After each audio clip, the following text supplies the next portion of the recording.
সারাদিন কর্মব্যস্ততা থাকার পরে যত ক্লান্তই থাকি না কেন, আমার মেয়েটা যখন বলে, "মা, আজকে সন্ধ্যায় কি নাস্তা করে দেবে? আমাকে কিছু নাস্তা বানিয়ে দাও।" তখন যত ক্লান্তই থাকি না কেন, মেয়ের জন্য তো কিছু বানাতেই হবে। সেজন্য মাথায় চিন্তা আসে ঝটফট কি বানানো যায়।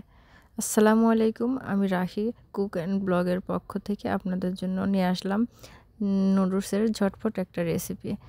তো এই রেসিপিটার নাম নুডলসের পাকোড়া। খুব অল্প সময়ে নাস্তাটি তৈরি করা যায়। তো প্রথমে আমি নুডলসটা এভাবে সিদ্ধ করে নিচ্ছি। নুডলসটা সেদ্ধ করে নেওয়ার পরে এভাবে ছেঁকে নিতে হবে। ছেঁকে পানি ঝরিয়ে রেখে দিতে হবে যেন ভালোভাবে পানিটা ঝরে যায়। তারপরে নুডলসটা আলাদা একটা বাটিতে নিয়ে এতে মশলাগুলো অ্যাড করতে হবে। তো প্রথমে যে নুডলসের প্যাকেটে যে মশলাটা থাকে সেই মশলাটা অ্যাড করে দিলাম।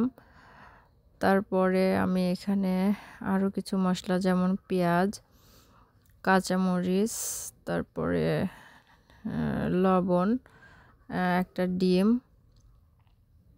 তারপরে এর মধ্যে আমি এখন কর্নফ্লাওয়ার দিয়ে দেব। তো কর্নফ্লাওয়ার দিয়ে আলতো হাতে নুডলসটা মাখিয়ে নিতে হবে। আসলে কর্মব্যস্ত মায়েরা যত ব্যস্তই থাকুক, নিজের মেয়ে যখন কিছু আবদার করে মায়ের কাছে, তখন তাকে না দিয়ে আর পারা যায় না। তো এই জন্য সবসময় আমি চিন্তা করি ঝটফট কী রেসিপি বানিয়ে দেওয়া যায়। তো আপনাদের সঙ্গে শেয়ার করলাম যেন আপনারা উপকৃত হন। তো এখানে সব মশলা দিয়ে নুডলসটা মাখিয়ে কড়াইতে তেল দিয়ে এগুলা পাকোড়ার সাইজ করে এখানে আমি তেলের মধ্যে ছেড়ে দিচ্ছি। তো এগুলাকে নেস্ট পাকোড়া আপনি নাম দিতে পারেন, আবার নুডলসের পাকোড়াও নাম দিতে পারেন। যেটাই নাম দেন না কেন, এটা খুব ঝটফট একটা রেসিপি। এটা যেমন হেলদি তেমন সহজেই তৈরি হয়ে যায়। তারপর এগুলো এক সাইড হয়ে গেলে তারপর অন্য সাইডটাও ভেজে নিতে হবে। এটা খেতে ঝটফট রেসিপি হলেও এটা খেতে মাশাআল্লাহ খুব ভালো লাগে। আমার মেয়ে তো খুব পছন্দ করে। এজন্য ওকে মাঝে মাঝে আমি এই নাস্তাটা বানিয়ে দেই। আপনাদের সঙ্গে শেয়ার করলাম। আপনারাও যেন আপনাদের বাচ্চাদের ছোট ছোট আবদারগুলো এভাবে পূরণ করতে পারেন। তো এভাবে উল্টিয়ে পাল্টিয়ে আমি এগুলো লাল লাল করে ভেজে নেব।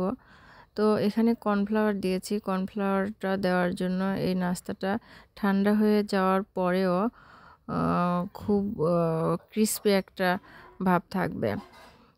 যেটা ঠান্ডা হওয়ার পরে অনেক সময় এসব নাস্তাগুলো খেতে ভালো লাগে না, কিন্তু কর্নফ্লাওয়ার দেওয়ার কারণে এই নাস্তাটা ঠান্ডা হওয়ার পরেও একই রকম টেস্ট থাকবে। তো এখানে এগুলো ভাজা হয়ে গেল, আমি উঠিয়ে নিচ্ছি। এই নাস্তাটা শসা দিয়ে পরিবেশন করলে খুবই ভালো লাগে, মানে শসা দিয়ে খেলে খুবই ভালো লাগে। এই তো আমার নাস্তার রেডি। তো এখন আমার মেয়ে নাস্তাটা খাবে। তো ও যখন নাস্তাটা খায় আসলে যত ক্লান্তি থাক সকল ক্লান্তিটা দূর হয়ে যায়। নাস্তাটা আপনারা বানিয়ে খাবেন, আশা করি বুঝতে পারবেন কতটা টেস্টি একটা নাস্তা। এই তো আমার মেয়ে এখন খেতে বসেছে। ওর যখন এরকম মনোযোগ দিয়ে খাওয়া দেখি আমার সকল কষ্ট আসলে দূর হয়ে যায়। তো আমার মেয়ের জন্য দোয়া করবেন এবং আমার চ্যানেলটা ভালো লাগলে লাইক, কমেন্ট এবং সাবস্ক্রাইব করে দেবেন। আজ এ পর্যন্তই। আল্লাহ হাফিজ।